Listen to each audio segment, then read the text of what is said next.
Brasil legalizou a maconha nesta quarta-feira para fins recreativos.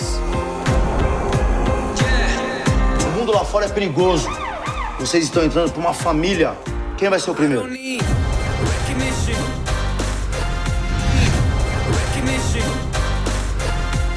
Queria saber se vocês participaram e até que medida participaram do processo criativo da série. Se teve isso ou se vocês entraram já lendo o roteiro, como é que funcionou isso? Sim. Bom, vou falar por mim, tá? Quando entrei na série, já entramos lendo o roteiro, porém os roteiristas e os diretores já mostravam que sabiam que eu sabia mais sobre aquele universo do que eles. Você, só para localizar, você é um dos atores que foi selecionado numa busca pela internet. Numa busca pela internet. Que veio do universo, vamos dizer assim, mais próximo desse universo retratado pela série. Que a série retrata a Zona Leste de São Paulo e a periferia. Você é da Zona Leste? Eu sou da Penha, Cangaíba, Zona Leste de São Paulo. Muito bom. Eu cheguei lá, então eles já sabiam, eles já davam esse espaço para uma criação. Então, em momento algum, eu fui barrado em, não, para, você isso não. Quase como um consultor. Quase como, então tivemos uma, quase como não, né? Ele pode assinar nos créditos. Eu funcionei como consultor, mas recebi o cachê só de ator. E aí tinha muita coisa do tipo que aparecia no texto já e você dizia, não, isso não Não, tinha muita assim. coisa, eu e o Luiz, a gente revisava muito o texto antes da cena, apresentava para os diretores as nossas revisões, o que a gente tinha achado que uma situação dessa jamais aconteceria na vida real, por causa disso. Pode crer. Então, teve cenas que a gente mudou a situação. O diálogo, assim, quase que todo, porque a linguagem daqueles personagens são muito específicas. Vou abrir uma loja para um cliente meu, beleza? Quê?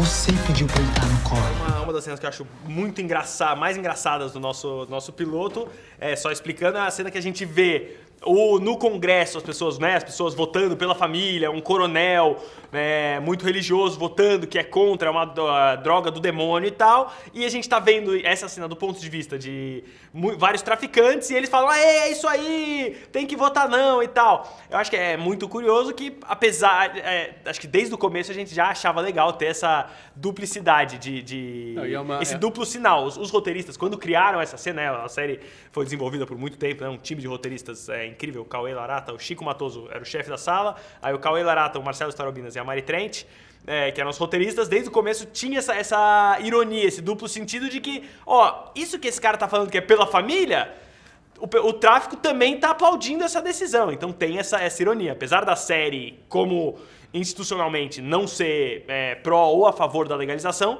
a gente mostra alguns pontos desse debate na boca de alguns personagens e tenta iluminar algumas questões, enfim, de formas diferentes. É uma variação em homenagem à cena no primeiro episódio do Boardwalk Empire, quando os mafiosos celebram a criminalização do álcool nos Estados Unidos e dizem, temos um tremendo negócio nas nossas mãos agora aqui, e de fato ajudou a consolidação da máfia de Nova Jersey e de Chicago nos anos 20. Não, é uma referência perfeita. Porque... Acho que até nem sei se foi proposital, mas acabou sendo muito parecido. Não, que é muito natural. A ideia de que você vai achar que cada qual... Obviamente, você tendo um produto que seja proibido, a comercialização é instantânea, né? Seja pornografia ou álcool. Você viu que legalizou o bagulho? Vocês acham que esse universo da série, essa situação hipotética da maconha ser liberada, está muito distante desse país de hoje, precisamente, assim, esse momento que a gente está vivendo? Muito distante. Sobretudo sobre os nossos governantes que estão ascendendo totalmente à direita, e foi esse pensamento, vamos dizer esse pensamento direita, mas mais especificamente isso, foi esse pensamento direita que criminalizou a maconha. Às vezes tem um conservadorismo que nem Que a maconha não nasceu criminalizada. A gente achava que, será que quando a série for estrear lá em 2019, 2020... Ela começou a ser criada 2 anos atrás? Não, 2013 foi a primeira ideia. Aí 2016... A gente só ficou sabendo. Aí 2016, 2017 foi escrever e a coisa foi crescendo. E a gente achava o debate da legalização, da descriminalização da maconha no STF STF estava se desenvolvendo de uma maneira rápida, até o Teori botar debaixo do braço, ficar 2 anos e meio com o negócio lá, e depois passar para o Alexandre de Moraes, a coisa toda, estava evoluindo de uma maneira rápida. A gente tinha o medo de, e se quando a série for lançada, a maconha já for legal? Porque a série é meio um exercício de futurologia. Vai que quando for lançado, tudo que a gente imaginou, os desdobramentos da legalização forem todos diferentes e o modelo de legalização não for esse que a gente imaginou. O que vai ser? Será que a série vai perder o interesse com isso? O que a gente faz? No fim, acabou que no último ano e meio a gente teve uma polarização e uma radicalização oposta para o outro lado e a série ficou, num certo sentido, muito distante da realidade, mas por um outro lado, eu acho que ela não é uma distopia ou um futuro distante. Ela é exatamente hoje, 2019, só que com essa pequena coisa diferente que leva a história por um caminho específico que, apesar de falar de um Brasil em que a maconha é legalizada, todo o resto continua igual e acho que fala muito sobre a nossa realidade também. Num passado próximo, estava caminhando para um lugar de legalização no Brasil. De se conversar sobre isso. Mas agora... Tem a agora... percepção de que já foi um pouco mais próximo. Sim, mas agora está extremamente longe e acho que torna interessante o questionamento, né? Óbvio que a série, vocês devem ter assistido o primeiro episódio, mas como um todo, você vai perceber que não levanta a bandeira, né? O problema está ali só. Levanta uma reflexão. Na voz de personagens que são a favor e voz de personagens que são contra. A gente está mais longe, parece que está mais longe do que estava quando antes da série ser escrita, ou enquanto a série estava sendo escrita, né? Agora, pelo tipo de mentalidade das pessoas que têm o poder de tomar esse tipo de decisão. Mas eu espero, né, que essas pessoas vão ser engolidas pela história em todos os sentidos, assim. Isso é uma coisa que está sendo evitado e inevitável, né? Isso vai engoli-los e eles vão eventualmente parar na lata de lixo da história mesmo, para sempre, uma hora ou outra. Nossa, adorei. Quem aqui quer participar de uma revolução? E por que São Paulo? Porque tem um estereótipo mais próximo do Rio, essa coisa do tráfico, né? Mas claro que aqui tem abundância, não estou descartando isso. Eu só queria saber se tem uma escolha aí pela cidade. A gente tem um lema na HBO, não estereótipo, por favor. Desde o Cidade de Deus, lá em 2002, nos últimos anos, a gente viu uma enxurrada de produtos, não só no Rio de Janeiro, extensivamente mostrando a cidade, como o tráfico lá e como funciona, e a favela, e os vielas e becos, e os morros e tal. E essa periferia de São Paulo, de classe média baixa, que a gente na série em nenhum momento tá falando. Não, o bairro deles é uma periferia, classe média baixa, mas tudo ruas com... rua com saneamento urbano, asfalto, casa de alvenaria, tudo é cidade, a gente não tá nas vielas e becos, assim, de uma comunidade. Então, acho que isso já era um pressuposto e mostrar essa classe média baixa que, querendo ou não, é uma população muito grande na cidade de São Paulo e no Brasil, pela cidade ter o tamanho que tem.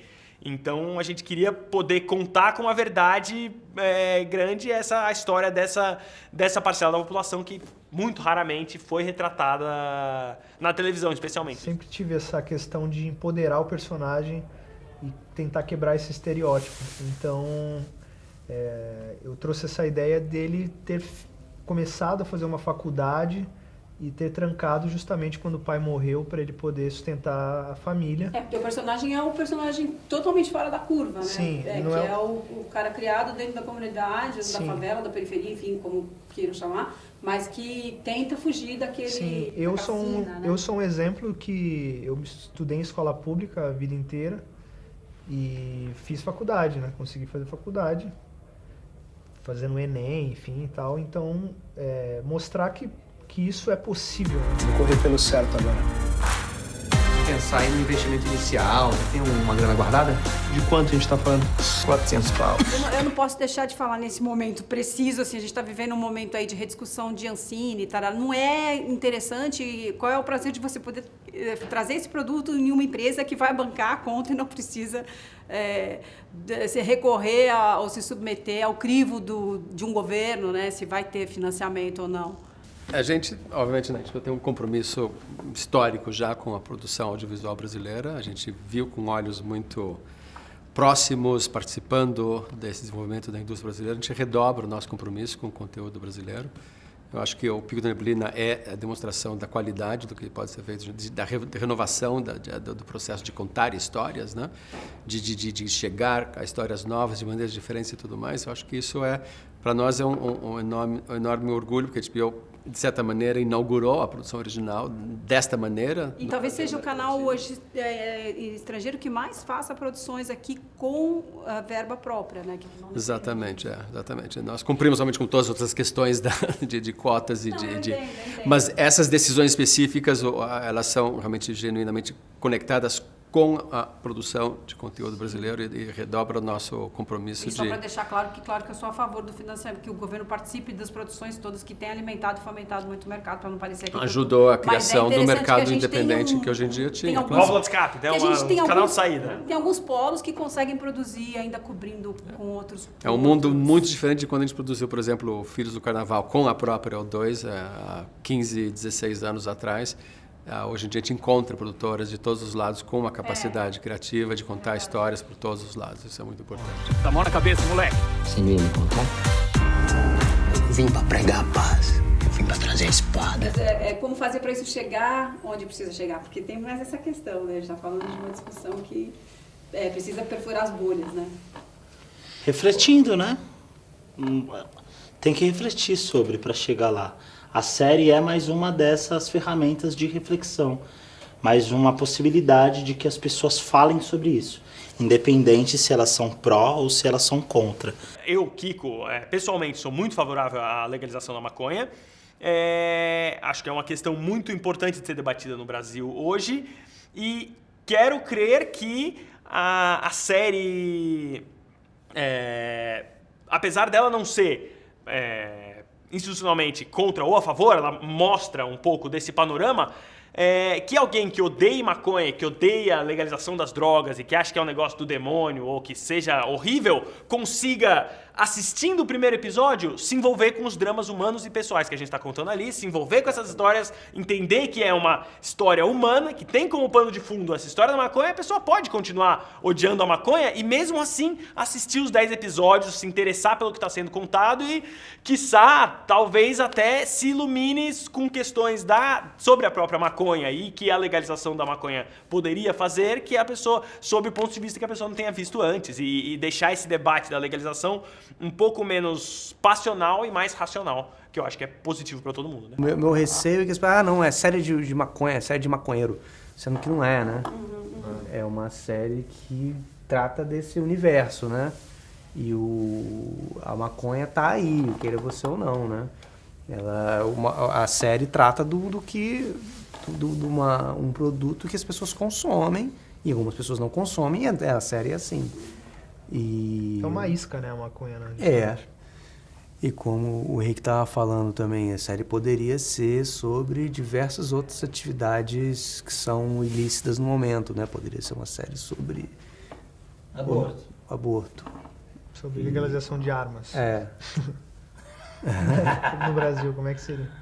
E isso não quer dizer que a série é panfletária a favor nem contra, né? Ela mostra, tem personagens que são a favor, personagens que são contra, mas eles são todos agentes dessa situação de um país que, nesse momento fictício, que muda da proibição para a legalização. Maconha.